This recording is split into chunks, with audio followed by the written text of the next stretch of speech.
ನಮಸ್ತೆ ವೀಕ್ಷಕರೇ.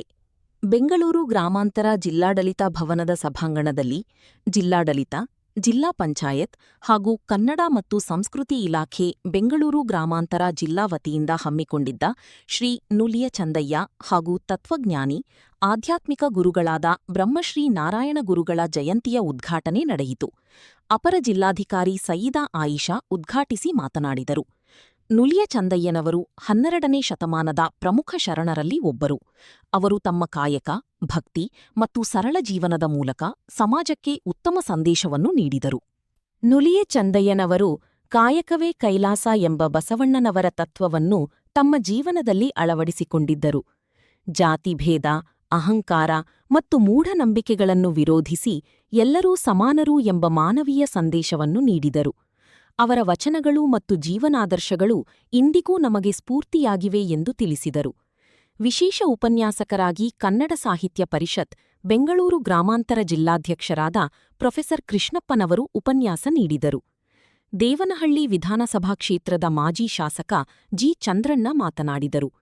ಈ ಕಾರ್ಯಕ್ರಮದಲ್ಲಿ ದೇವನಹಳ್ಳಿ ತಾಲೂಕು ಕೊರಮ ಜನಾಂಗ ಸಂಘದ ಉಪಾಧ್ಯಕ್ಷ ಹಾಗೂ ಬಿಜೆಪಿ ಪಕ್ಷದ ಜಿಲ್ಲಾ ಉಪಾಧ್ಯಕ್ಷ ಚನ್ನಕೇಶವ, ತಾಲೂಕು ಕೊರಮ ಜನಾಂಗ ಸಂಘದ ಪ್ರಧಾನ ಕಾರ್ಯದರ್ಶಿ ಭರತ್, ನಿರ್ದೇಶಕರಾದ ಕನ್ನಮಂಗಲ ಸಂದೀಪ್, ಮಾಜಿ ಅಧ್ಯಕ್ಷ ಪ್ರಭಾಕರ್ ಮತ್ತು ಸಾಗರ್ ಹಾಗೂ ಕನ್ನಡ ಸಂಸ್ಕೃತಿ ಇಲಾಖೆಯ ಸಹಾಯಕ ನಿರ್ದೇಶಕಿ ಕಲ್ಪನಾ ಇನ್ನಿತರರು ಉಪಸ್ಥಿತರಿದ್ದರು.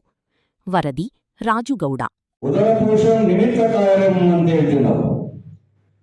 ಕೆರೆಯ ದಂಡೆಯಲ್ಲಿ ಅಥವಾ ಒಡೆಯ ದಂಡೆಯಲ್ಲಿ ಬೆಳೆದಿರ್ತಕ್ಕಂಥ ಒಡಕೆ ಹುಲ್ಲನ್ನು ತಂದು ಹಗ್ಗವನ್ನು ಹೊಸದು ತದನಂತರ ಸಂತೆಗಳಿಗೆ ಹೋಗಿ ಮಾರಾಟ ಮಾಡಿ ಬಂದಂತಹ ಹಣದಿಂದ ತಾನು ಊಟ ಮಾಡಿ ಇತರರಿಗೂ ದಾಸೋಹವನ್ನು ನೀಡ್ತಾ ಇದ್ರು ಅಂತ ಹೇಳಿದ್ರೆ ಎಂತ ಅದ್ಭುತವಾಗಿ ನಿಜಕ್ಕೂ ಸಹ ನನಗೆ ಹೆಮ್ಮೆ ಆಗುತ್ತೆ ಹೇಳ್ಕೊಳ್ಳಿಕ್ಕೆ.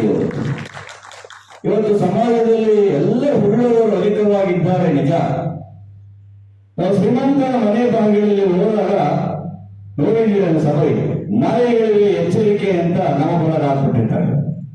ಆದರೆ ನುಲಿಯ ಚಂದಯ್ಯನವರು ಮಾತ್ರ ಅಧಿಕಾರಿಗಳು, ಕನ್ನಡ ಸಂಸ್ಕೃತಿ ನಿರ್ದೇಶಕರು ಎಲ್ಲರೂ ಸೇರಿ ಇದನ್ನು ಈ ರೀತಿ ಮಾಡಿ ಅಂತೇಳಿ ಅವರು ಮಾಡಿಸೋದು.